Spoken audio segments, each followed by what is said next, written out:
Well,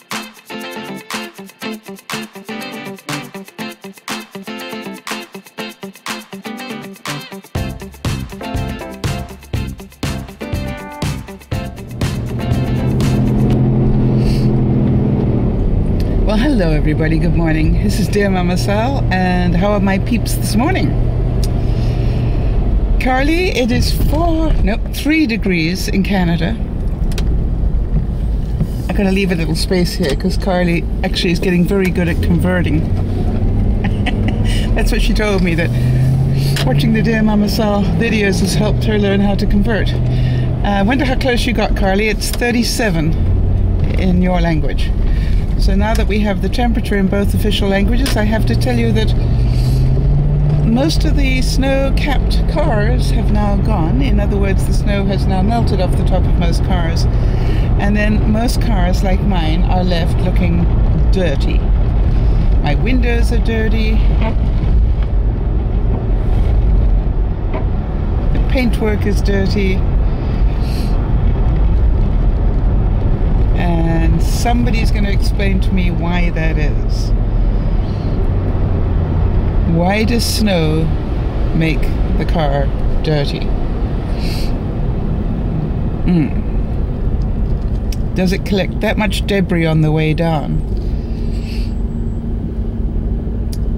Now you're going to say because it's coming off the roads, the slush, but it's not, it's everywhere.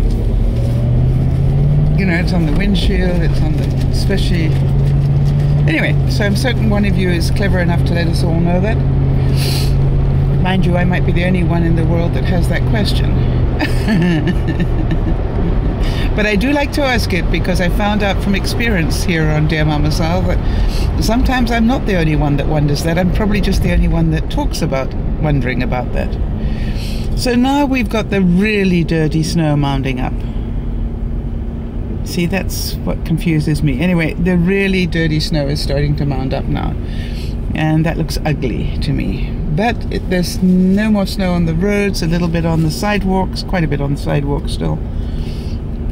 We've probably got 4 to 6 inches still on the sidewalks, which for us is unheard of.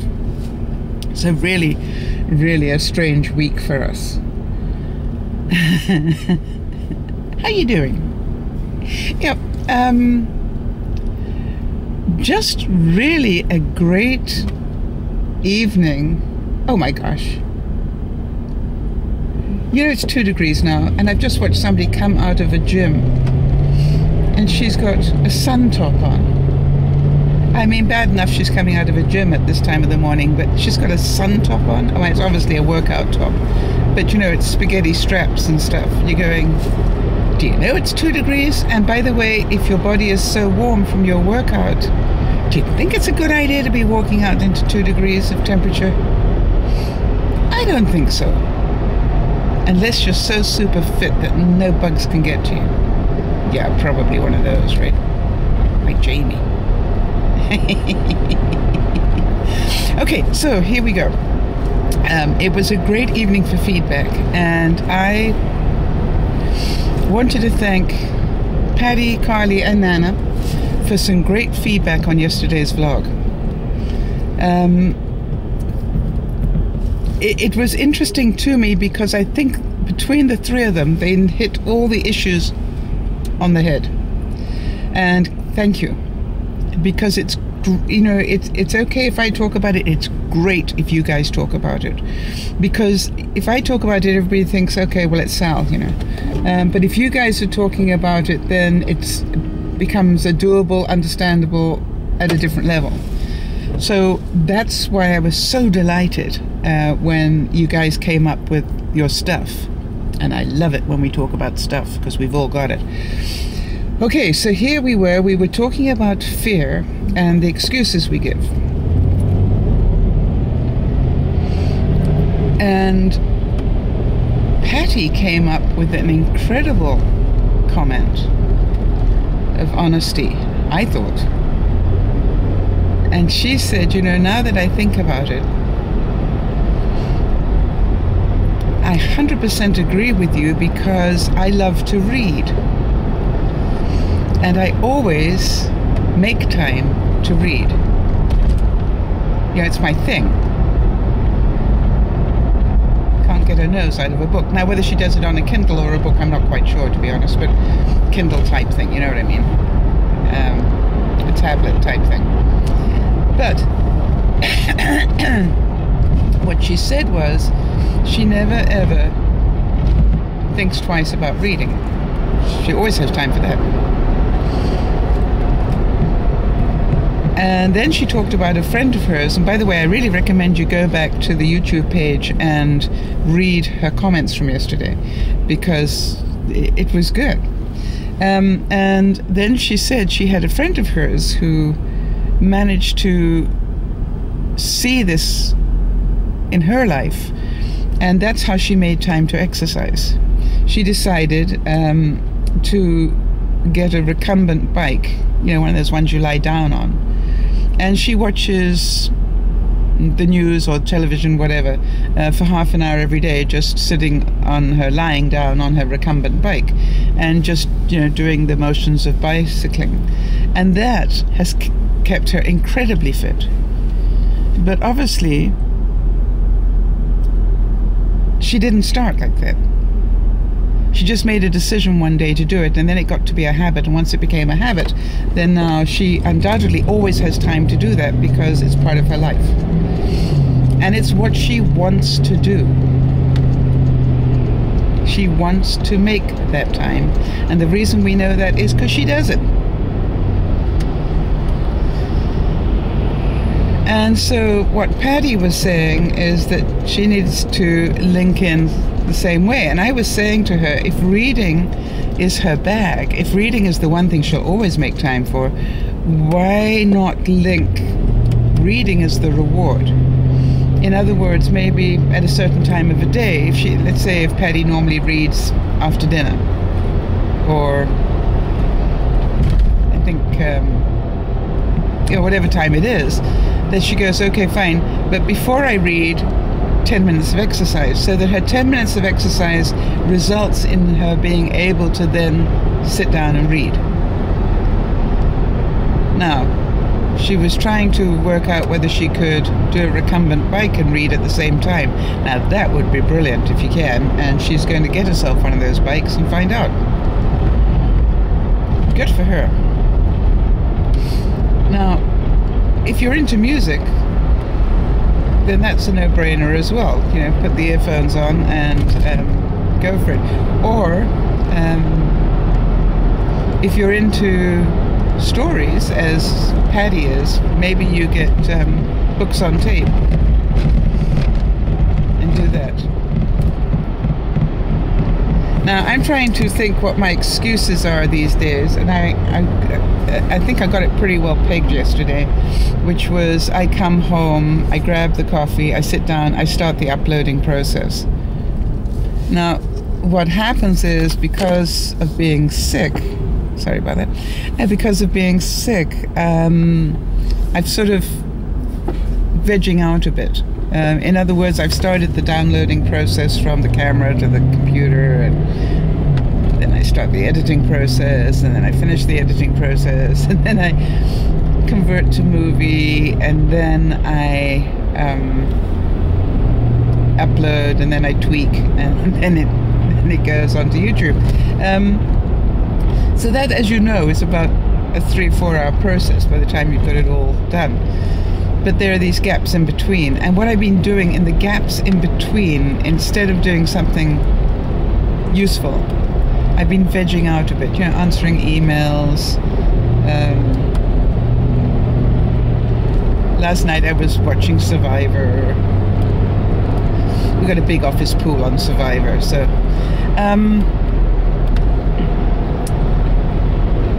what really scared me, if any of you were watching it, what really scares me is that one lady is a rocket scientist or something, or a nuclear scientist or something incredible.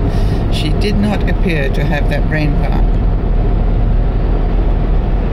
Either that, or she's playing a very, very weird game. Very weird. So, to go back to yesterday's vlog and the story about the excuses, Carly also wrote in on that one, so have a look at what she had to say as well if you've missed it, because she also was very honest about it. And to me, it's like, this is really good. If you can see what's going on, you can fix it. See, most people are in denial of what's going on. Wow, I want to tell you something. This fog this morning, it's not just dirty windows, by the way, if you can't see anything out of my windows. It's not just dirty windows. The fog is socked in. Probably half a block maximum visibility. And mine's not the only dirty car, I'd like to add. Anyway, so great stuff from you. And then Nana made another point, which I really loved. And she said, is it not true, though, that some people, we were talking about being tidy or not tidy and so forth. She said the reason, for example, that some people may have become tidy was because of, they're actually tidy out of fear. And was that a possibility? And I went, wow, yeah, that is.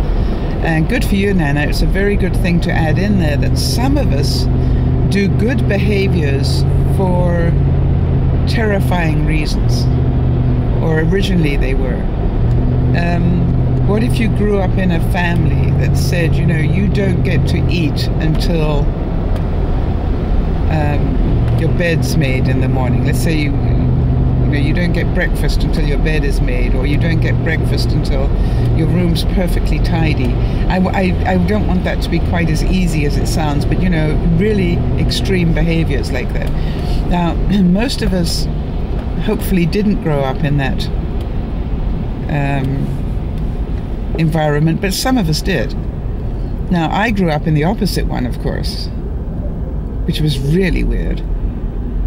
Because I grew up in a sort of Downton Abbey type environment. I know it's hard to believe, but I did. And we weren't allowed to to do that. I say we weren't allowed to, but you know, I know it sounds disgusting today, but we weren't encouraged to tidy up our rooms or make our beds or do those sort of things. You know, we had people whose job it was to do that. It sounds disgusting, doesn't it? Try not to hate me for it. I had no control at the time. Do you know what I mean? It wasn't something that I didn't know any differently. That was how I grew up. You got up, you got dressed, and by the way, your clothes were put out for you, ready for you to get dressed. And you went downstairs and somebody served you breakfast. And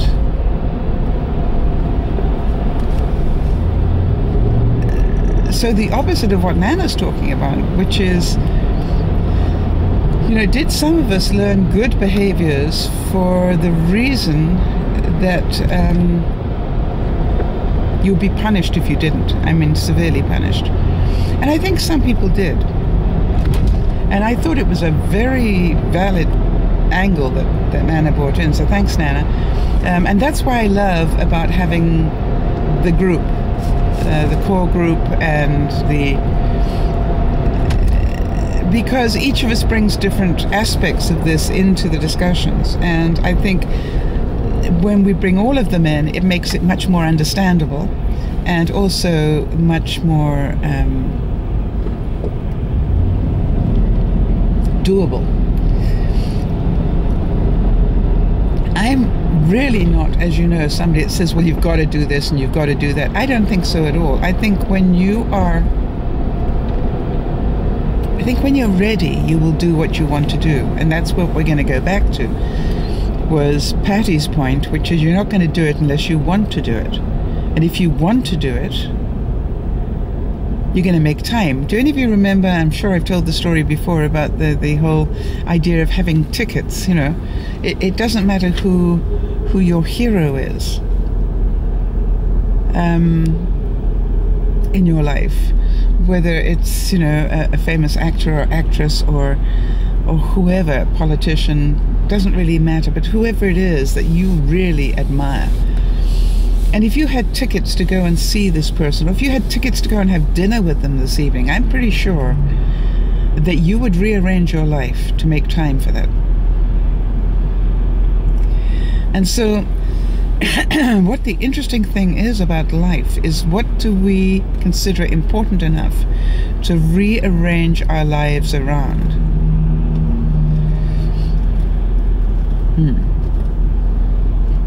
Now, we all have sort of routines that we get into. You know, we get up at this time, we go and do this at this time, we go to work, some of us at this time, we do this, that, and the other.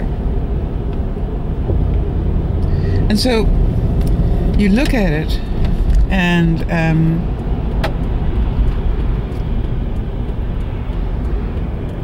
there's part of me that goes, what if we actually started with a clean slate? What if we started without the normal routine? I know that I've got into a terrible habit. You know, my first alarm starts at 6 o'clock in the morning. Now, there's a reason why it starts at 6 o'clock in the morning. Is some years ago, I pulled my alarm clock back by half an hour, instead of 6:30 to 6. So I would have time to go out for a 20-minute walk every day. That's why I did it. And I hate to admit this. By the way, that also left time to tidy up the bedroom and do everything I needed to do before I went to work. Okay. And I'd still managed to get to work by 8:30.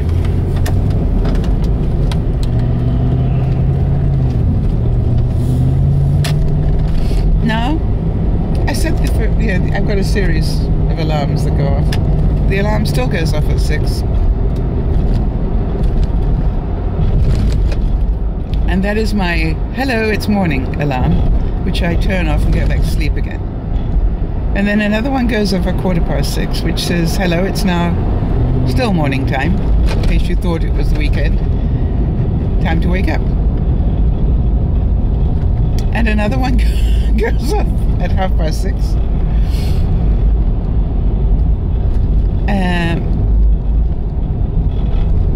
And you know, and I'm not sure actually exactly what time these all go off, because I've got most of them snoozing. And I have these little 5-minute sleeps in between. And the ridiculous thing is, I normally don't get out of bed until about 7:15. Now remember, the reason I pulled the alarm clocks back to 6 was so that I could get out of bed. Now, what is the reason for my being so tired in the mornings? Because I used to be able to do it. The reason for it is that I'm up later. And when I say I'm up later, I am... my brain is firing on a lot of cylinders until later because of the uploading and stuff. I'm not saying I'm physically up later, because I think I don't go to bed necessarily that much later, but I used to start vegging out, you know, sort of zoning out about 9. And then I would be, you know, fast asleep by midnight. Now I don't finish the uploads until about 10:30, 11. And then I start the process of zoning out. So even though I might turn off the light and everything at midnight, my brain is still functioning, you know, still going lickety-split. And I think that's the difference. So it takes my brain longer to slow down. And that's why I'm more tired in the morning.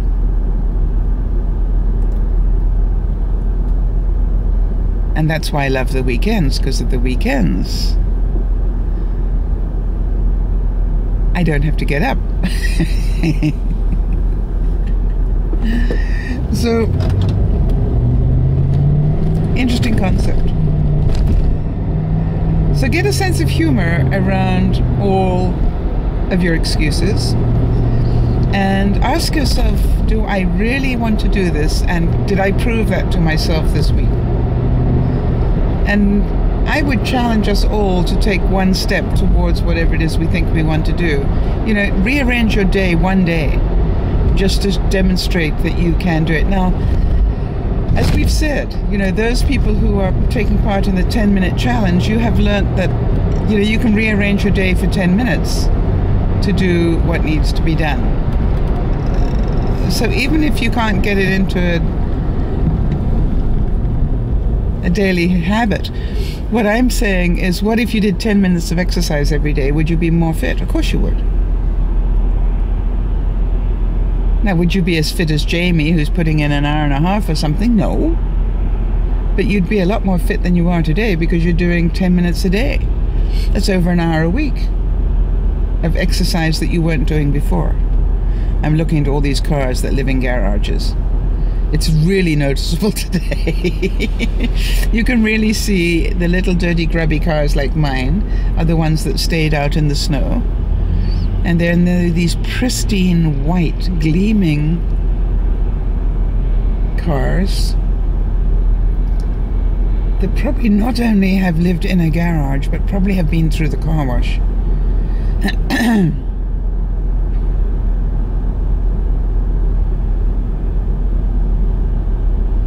Make you sick. But it's interesting to see. Maybe I should take mine through the car wash this weekend. Be a good idea. Alright, so everybody, I hope this has all made some sense, and that, you know, we will keep revisiting all these things as we go along, because, you know, this is really all that we live life on, isn't it? I mean, it's these recurring themes. You know, if it's not, oh gosh, I just got overwhelmed, my life just fell apart, how do I cope? Then it's these sort of, you know, how do I overcome this? How do I overcome that? And so it's just really, life is about these things. And you remember what I said about Jerry John Polsky saying that, you know, love is letting go of fear. It's, your emotion is either one of love or one of fear, and everything else is a derivative of that. You know, it's a minor point of that. So you can say, okay, I love to be fit, and we all know that Jamie does because she proves it every single day. Right? So there's no doubt in our minds that Jamie loves to be fit. We believe her. And the rest of us are just giving lip service to it. However, as I think Carly mentioned, or somebody did, you also have this other side of it, which is, what else do you make time for in your day? So we know that Patty loves to be entertained or to learn, because she reads all the time. And I'm not sure, she didn't say whether she's reading novels or reading, you know, scientific rocket science stuff. She didn't say what she was reading, but either way, we know that she loves to play with the theater of her mind. Do you know what I mean? Because when you read, you actually see the movie in your mind. And that, I believe, they say will help you a great deal in your older years from, you know, losing your mind in some way. And so it's a wonderful thing to have. And to make time for. Now, some of you are going, I'd love to read, but I can't read more than half a page and I fall fast asleep. Well, that is something you need to be aware of. When I say it's something you need to be aware of, do you realize how tired you are if you can only read half a page of a book? That's one thing I learned when I used to go out in my trailer a lot, that was my benchmark for the first 3 days that I was out. I would read and read and read. And the reason I would read is if I could only read half a page before I fell asleep, or a couple of pages before I fell asleep, then obviously I was really tired. And when I got to being able to read for 2 hours or something without falling asleep, I knew I was rested. Do you understand the process of that? So maybe some of us need to challenge ourselves by picking up a book. You know, do a Patty here. Pick up a book and see how long we last.